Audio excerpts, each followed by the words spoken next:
கோவை மருதமலையில் தாயை பிரிந்த குட்டி யானை உடல்நிலை பாதிக்கப்பட்ட நிலையில் முதுமலை யானைகள் முகாமில் பரிதாபமாக உயிரிழந்தது சோகத்தை ஏற்படுத்தியுள்ளது. இந்த சம்பவத்தின் பின்னணியை விவரிக்கிறார் செய்தியாளர் சுரேஷ்.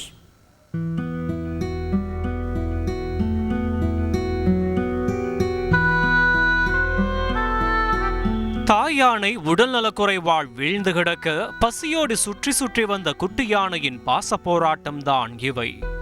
கோவை மாவட்டம் மருதமலையை ஒட்டியுள்ள வனப்பகுதியில் கடந்த மே 30ஆம் தேதி சுமார் 40 வயது பெண் யானை உடல்நலக்குறைவால் படுத்த படுக்கையாக கிடந்தது. 3 மாத ஆண்குட்டி தாயை சுற்றி வந்து பரிதவித்த நிலையில் யானைக்கு வனத்துறையினர் தீவிர சிகிச்சை அளித்தனர்.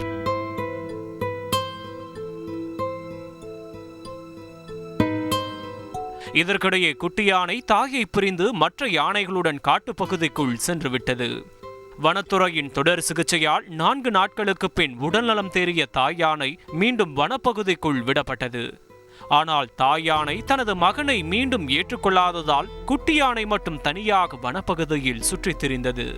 வனத்துறையினர் குட்டியையும் தாயுடன் சேர்க்க பல கட்டங்களாக தொடர் முயற்சிகளை மேற்கொண்ட போதும் பெண் யானை தனது மகனை ஏற்றுக்கொள்ள மறுத்துவிட்டது. தாயால் கைவிடப்பட்டு தாய்ப்பால் இல்லாமல் தவித்து வந்த குட்டி யானையை கடந்த 9ஆம் தேதி நீலகிரியில் உள்ள முதுமலை யானைகள் முகாமிற்கு கொண்டு சென்ற வனத்துறையினர் அங்கு அன்போடு பராமரித்தனர்.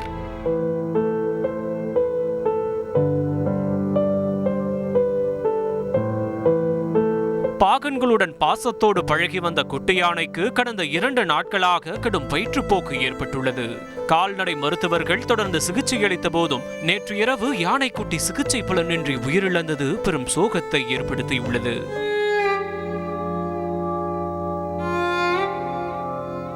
பிரேத பரிசோதனையில் குட்டி யானையின் குடலில் பெரும்பாலான பகுதி அல்சர் புண்ணால் பாதிக்கப்பட்டதே உயிரிழப்புக்கு காரணம் என கால்நடை மருத்துவர்கள் தெரிவித்துள்ளனர். செய்தியாளர் சுரேஷ் வழங்கும் கூடுதல் தகவல். முதுமலையில் பராமரிக்கப்பட்ட வந்த குட்டி யானை இறந்தது பெரும் சோகத்தை ஏற்படுத்திய நிலையில் அந்த குட்டி யானை இறப்புக்கு காரணம் அந்த தாய் யானை உடல்நிலை சரியில்லாத இருக்கும்போது இது தாய்ப்பால் குடிக்காமல் வயிற்றில் புண்ணு ஏற்பட்டுள்ளது தெரிய வந்துள்ளது. இந்த நிலையில் அனைத்து உயிரினங்களுக்கும் தாய்ப்பால் எவ்வளவு முக்கியம் என்பது இதன் மூலம் தெரிய வந்துள்ளது. பிரியா, விவரங்களுக்கு நன்றி சுரேஷ். செய்திகளை உடனுக்குடன் தெரிந்து கொள்ள உடனே சப்ஸ்கிரைப் பண்ணுங்க.